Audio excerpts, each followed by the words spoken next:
أعوذ بالله من الشيطان الرجيم. بسم الله الرحمن الرحيم. اللهم اغفر لنبينا محمد وبارك عليه وجميع المؤمنين. وبعد، في موضوع الحلقة: تحريم الرسول لا يقتضي بالضرورة أن الرسول يشرع بغير الكتاب. نعم، هذا هو موضوع الحلقة. ولدينا آيتين في هذا المقام: آية سورة التوبة المعروفة عند قول الله: قاتلوا الذين لا يؤمنون بالله ولا باليوم الآخر ولا يحرمون ما حرم الله ورسوله ولا يدينون دين الحق من الذين أوتوا الكتاب حتى يعطوا الجزية عن يد وهم صاغرون.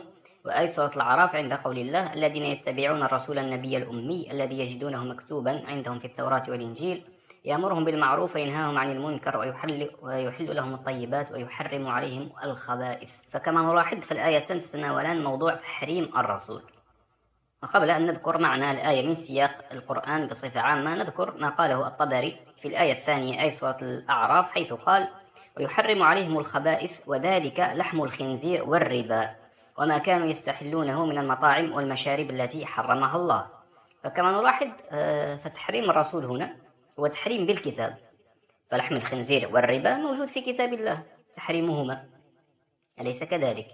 وهذا الفهم عند الطبري هنا صحيح موافق لسياق الآية. لماذا؟ بكل بساطة لأن الرسول مأمور بالحكم بكتاب الله، أليس كذلك؟ عند قول الله في سورة المائدة: وأنزلنا إليك الكتاب بالحق مصدقا لما بين يديه من الكتاب ومهيمنا عليه فاحكم بينهم بما أنزل الله. وأنزلنا إليك، المخاطب هو الرسول، وأمره الله بالحكم بهذا الكتاب. وهذا الكتاب ما هي صفته؟ كما هو معلوم: ونزلنا عليك الكتاب تبيانا لكل شيء وهدى ورحمة وبشرى للمسلمين.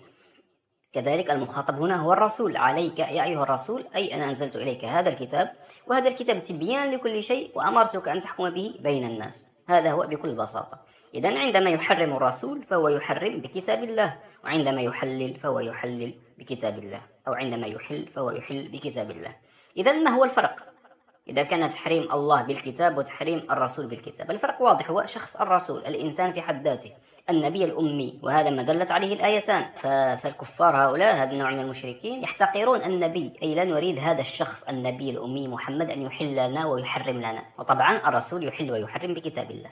الله أمرهم بالقبول وأمرنا جميعا بالقبول بهذا النبي وتحليله وتحريمه كشخص، ويجب أن لا نحتقره. كذلك لدينا في الآية المعروفة في سورة الزخرف: وقالوا لولا نزل هذا القرآن على رجل من القريتين عظيم. فكما نلاحظ هنا هم يعتقدون أن الرسول ليس رجلا عظيم ولا يستحق الرسالة أو الطاعة، فأجابهم الله: أهم يقسمون رحمة ربك نحن قسمنا بينهم معيشتهم في الحياة الدنيا ورفعنا بعضهم فوق بعض درجات. فالله هو الذي يختار الرسول وهو الأعلم والأحكم. كذلك في حق فرعون عندما قال: ونادى فرعون في قومه قال يا قوم أليس لي ملك مصر وهذه الأنهار تجري من تحتي أفلا تبصرون أم أنا خير من هذا الذي هو مهين ولا يكاد يبين فلولا ألقي عليه أسورة من ذهب أو جاء معه الملائكة مقترنين. كما نلاحظ فرعون هنا يحتقر موسى ويصفه بالمهين ويقول أنه هو خير من موسى والعياذ بالله.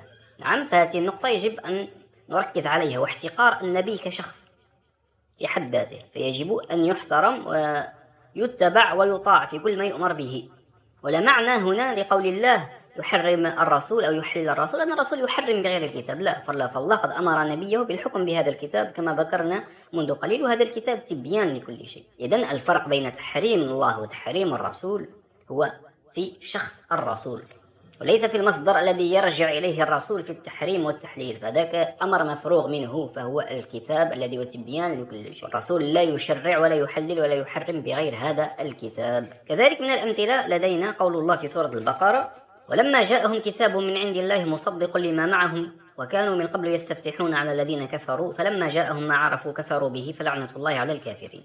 فالله يخبرنا أنه أرسل إلى أهل الكتاب هؤلاء بالنبي محمد وبعث معه بهذا الكتاب الذي هو القرآن مصدق للتوراة لكتابهم فكفروا به. لماذا كفروا به؟ يقول سبحانه وتعالى: بئس ما اشتروا به أنفسهم أن يكفروا بما أنزل الله بغيا أن ينزل الله من فضله على من يشاء من عباده فباءوا بغضب على غضب وللكافرين عذاب مهين. فلم يعجبهم اختيار الله لهذا الرسول. بئس ما اشتروا به أنفسهم أن يكفروا بما أنزل الله بغيا أن ينزل الله من فضله على من يشاء من عباده فباءوا بغضب على غضب وللكافرين عذاب مهين.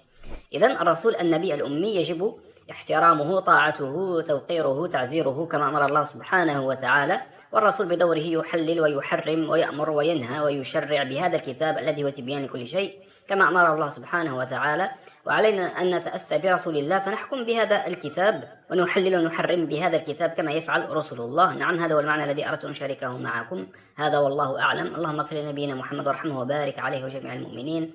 إلى لقاء آخر إن شاء الله، والسلام عليكم.